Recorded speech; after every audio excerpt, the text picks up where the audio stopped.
What a night on TNT. First Ja, then Steph in the later game at Golden State. And as I tweeted late last night, LaHoo?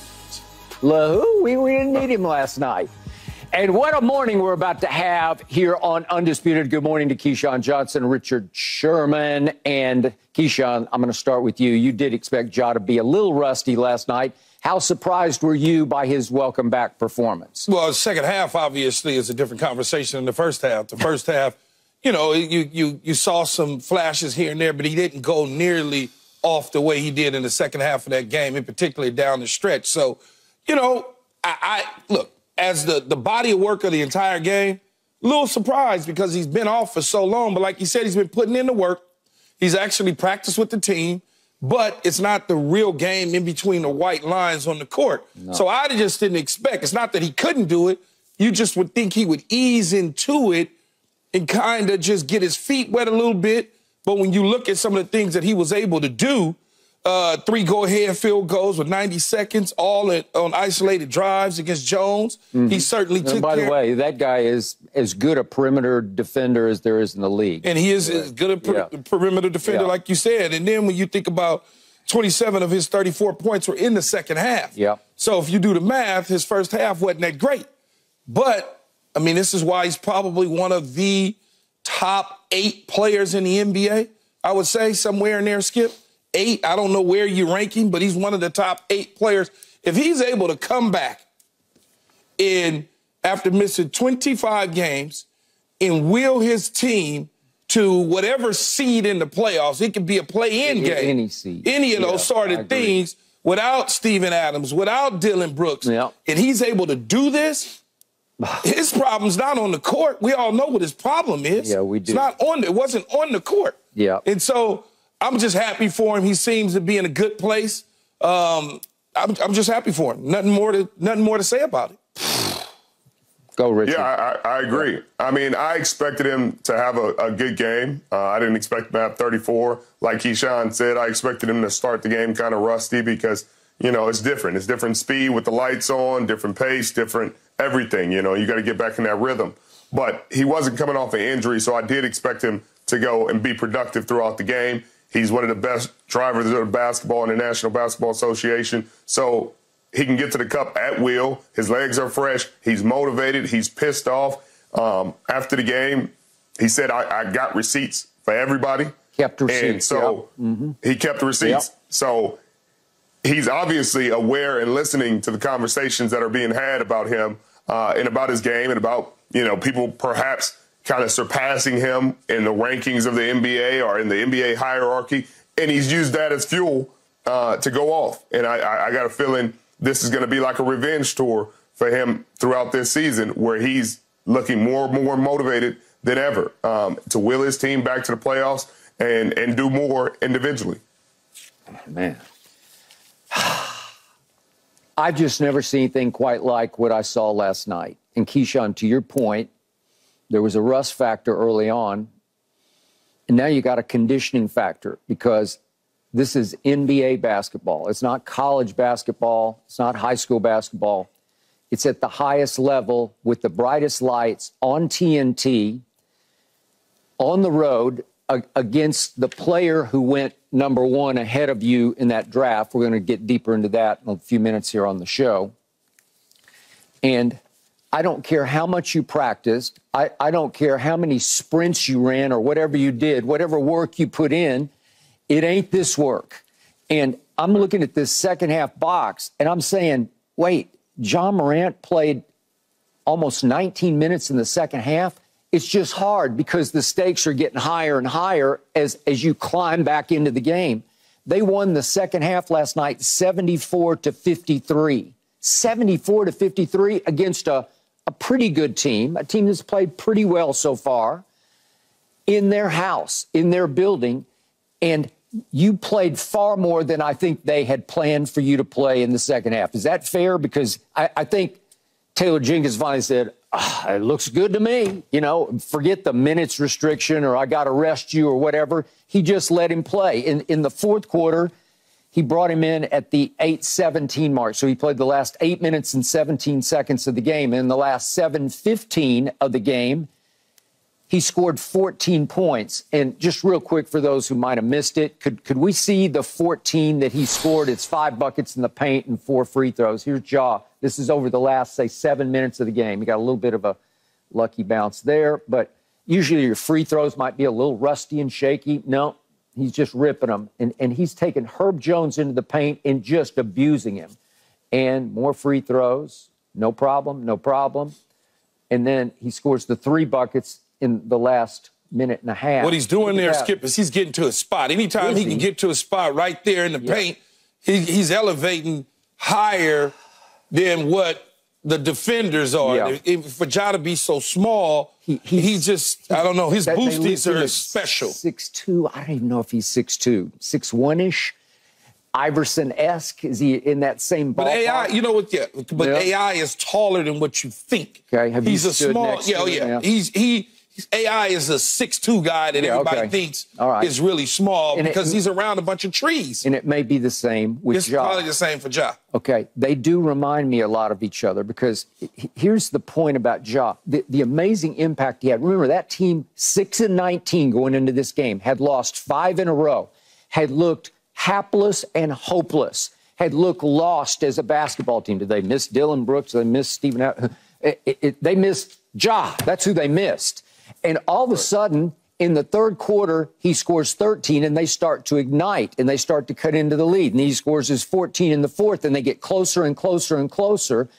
And the impact he had on the game was staggering to me because, Keyshawn, Richard, his impact is so hard to sort of fathom because he's never been a great three-point shooter. His career, he's 32% for his career. He had 1 year where he improved a lot to the point that he won Most Improved Player, but still 32%. He's never been a great free throw shooter at 75%. He's a good passer, but I wouldn't say he's LeBron. He's not Magic. He's not a great passer like a transcendent, once a generation. He's just a very good passer. My point is, to your point, I have never seen anybody attack the basket like this so successfully and consistently since Allen Iverson. Well, he plays above everybody else. While they're still on the ground, he's already at the rim. And to me, he plays with a little more force than AI could play with. AI was a little more slender. Ja is wiry strong. And when he goes up with conviction and purpose and impact. Over a defender, I don't know how tall Herb Jones is, isn't he, like 6'6" or so? But he's just abusing him. He's just like laughing. He's doing too small on him. So the impact he had on the scoreboard last night and on that basketball team, because that basketball team looked different. They were looking around like, oh, now we can actually do this. Now we can play. And it was so intimidating for the home team that C.J. McCollum had actually hit 6 threes out of 7 at this point late in the game. And if we could see what happened late in the game to CJ, this is one of the best shooters in the league. I know he missed the side of the backboard, I mean, he missed 2. Or the side of the rim or whatever. Okay, these are CJ's last 2 threes late in the game. Here's the first one. He goes up, and I don't know, that's a flat-out left air ball, okay? And then he gets another one, and I think this is CJ. He ain't missing this one. And I think that hit nothing but backboard, right? Didn't that miss the rim to the right? Both of them did. Come on, CJ. This is one of the better, and he's a clutch shooter. Could that be the Ja impact a little bit, where Ja has taken over to the game where you're getting a little shaky, you're a little bit intimidated? Yeah, I've never seen that from CJ in a back-to-back. Well, I haven't either. Right. And after he'd made 6 out of 7 to that point. What?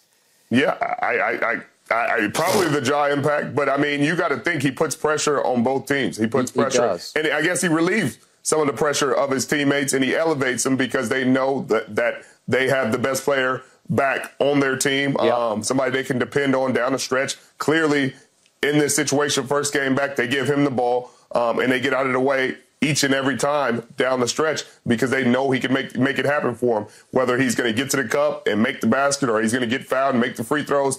That's why they love him in this city. That's why they love him as a teammate. That's why they had so much success last season, because Ja Morant is the engine that pushes his team. So it is cool to see him back. I'm sure everybody in Memphis is ecstatic about it. Like Key said earlier, Skip, his problems weren't on the basketball court ever. You know, he's never had a problem on the basketball court. Everything he had was off the court. So when he comes back and he's going for, it sounds like he's going for everybody's throat at this point. When you look at this team, Skip, and you look at where they were a year ago and the issues that they had with Ja, and he missed a lot of the games, and it just wasn't in the right situation. If you think about Desmond Bane and you think about Jaren Jack Jr. and along with Ja, and if they still had a Dylan Brooks and a Steven Adams, what would this team actually look like? What would they be? Would they be a real contender and a threat in the Western Conference, or would they still be the young team up and coming trying to, battle the Golden State Warriors or the Lakers? Will this be one of those situations? Because, they got a little bit of holes right there right now, but one of the things that Ja does bring is he brings a different type. He's a leader, right? You say, well, how could he be a leader? Well, when you miss your top dog in a sport, and things start to unravel, and that top dog comes back, and then all of a sudden, your team looks different, you know that that's the main ingredient that's missing. And he brings something different to the basketball court than a lot of people. That's why I got him in my top 8 in the NBA. Okay. Now, let's address what you guys both brought up. The problems have all been off the court. We've gone on ad nauseum here on this show for months and months about all the off-court issues, many of them involving guns and police. We all know about that. I think most of us are rooting for him. We hope that over the 8 months away from playing an NBA game and the 25 games off, that, as he said last night, I learned a lot about myself. We all hope so. We hope he started to figure out how to do it, how to be a pro, how to handle himself, how to handle the wins as well as the losses, but especially the wins. So last night was a great opportunity for him to show everybody I can handle myself correctly after a win. And yet, I'm going to show you a few things very quickly. After the second CJ miss, Ja got the ball, and he wanted to go with it for the last shot.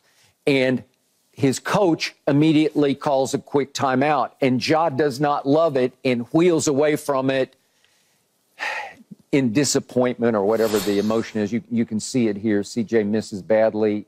Ja winds up with the rebound, and then Taylor calls timeout, and he's upset about it. Okay. There were a couple of moments during the game. At one point, he was sitting on the bench, and all of a sudden, Ja just got up. The camera happened to be on him at that point, and he just got up and left and went up the tunnel to the locker room. I don't know if you need to use the bathroom or whatever, but they were showing him, and all of a sudden, he'd just come out of the game, and he just takes off and goes up the tunnel. Here's my point about this. Ja is not only the leader of the team, he runs the team. He tells the coach what they said after the game. He and everybody, all the other players are talking about, they just told Taylor what was going to happen on the last play. It's going to Ja. Ja called the play. Ja said, okay, we'll do this. So it's a little bit of a concern to me that he still is in complete charge of the team, that there's no senior leadership above him. He is, to your point, Keyshawn, he is the leader. He's the veteran leader on that team. There's nobody above him. I don't have a problem with either. If you look at the rebound with about, whatever, was it 9 seconds left on the clock, he wanted to push it and get it across court. He was ready to go. But once the timeout happened, they got together and they said, we're getting ready to just dial up 12. I want the ball in the best player's hands at the end of the game to finish it off. He's their best player. Okay, I have zero issue with that. But Richard said yesterday, there's the onus also falls on the team and the coaching staff to provide him a better sort of situation to be in. Absolutely. Yeah, but that's off the court, Skip. That's off the court. That's structure and everything when you come, because that's the things that he had problems with. Give him structure around the things that he had issues with to protect him. Now, on the court, your best player is going to want the ball. Your team wants the ball in your best player's hands. Hey, give me the He's damn hot ball as fish right now. Right, and trust him to get the job done. That's why you're going to have a job next year. That's why you were the #2 seed in the West last year, is because you give the ball to your best player and you get out of the way. And you see what he did in his first game back. He rewarded you. He rewarded the trust of his team, the trust of his coach. So I don't have any problem with him be in total control. This is his organization. He's the best player. He's going to be the highest paid player for the foreseeable future. He's the face of this franchise. I mean, do you really want to piss him off in his first game back when he's having a freaking great second half? I wouldn't. Well, it's not even about that. In the terms of him on the bench, Skip, I don't know why he got up. It looked like he was grimacing about something, and he got up to go into the tunnel. I have no idea what that was about. He just decided at some point, I need to go up to the tunnel. I know, but my point is to you, if you're playing for Bill Parcells, if you decide to leave the sideline for whatever reason, I think you're going to go tell coach or your assistant coach, your position coach, I need to go to the locker room. I don't know. I don't know how they communicate. I don't know if he already had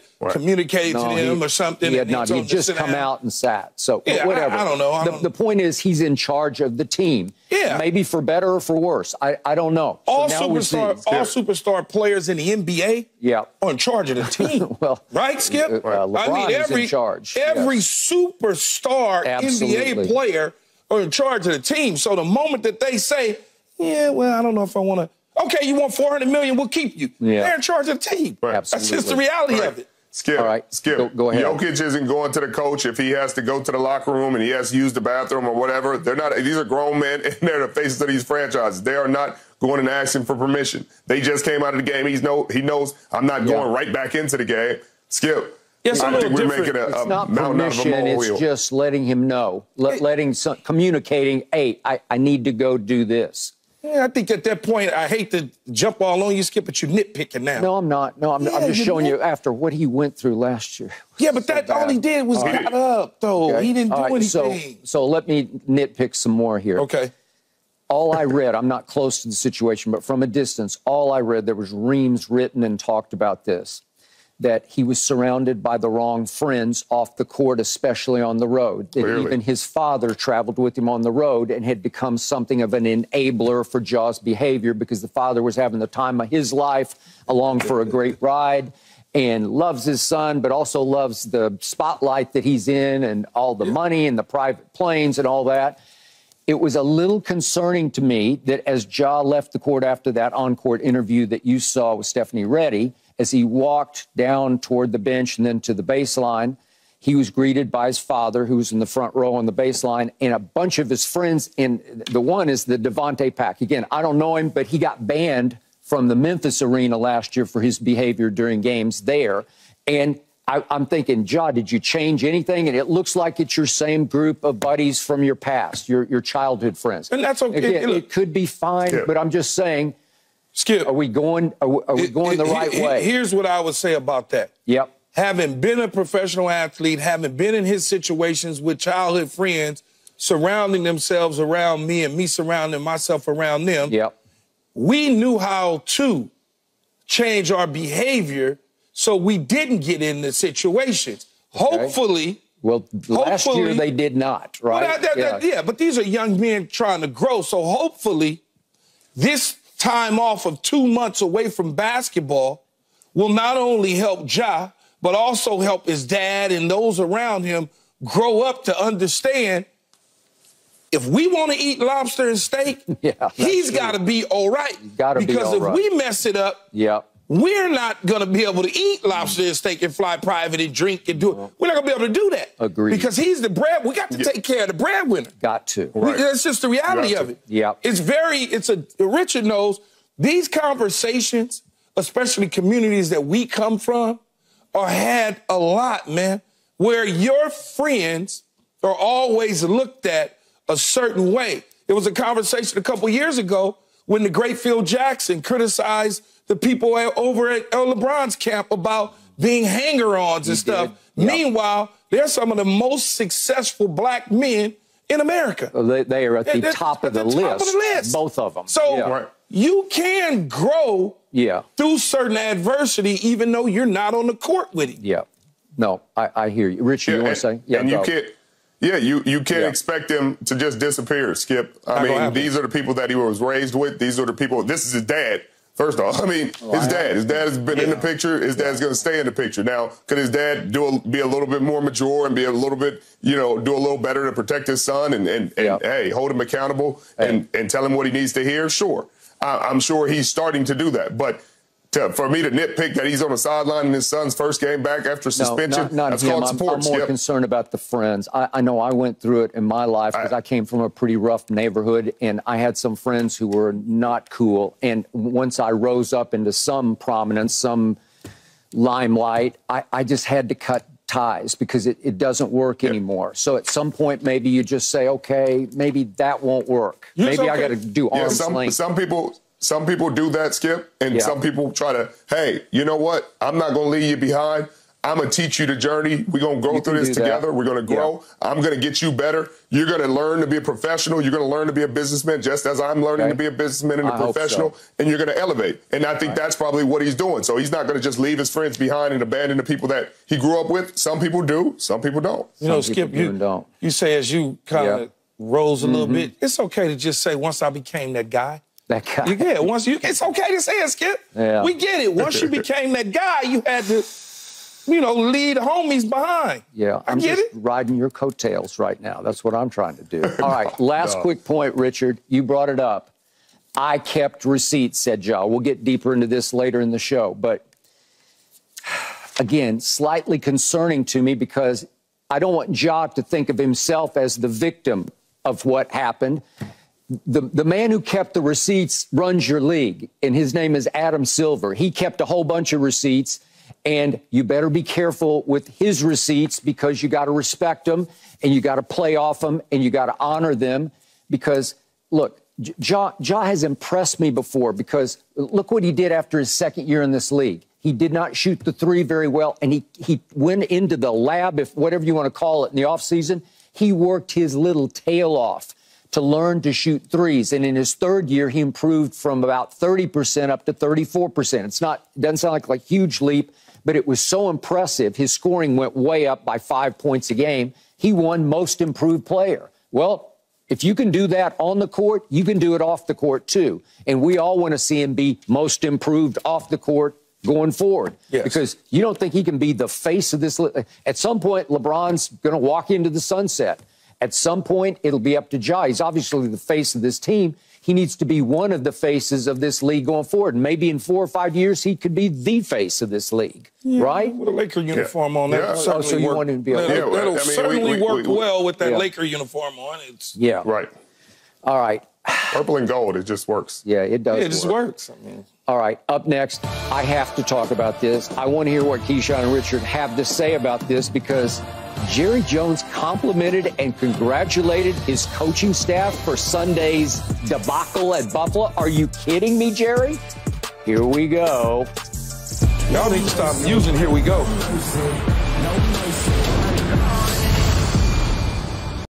Thanks for watching, Undisputed fans. Do you want more highlights from the show? Make sure to click that subscribe button for all the exclusive content from Undisputed.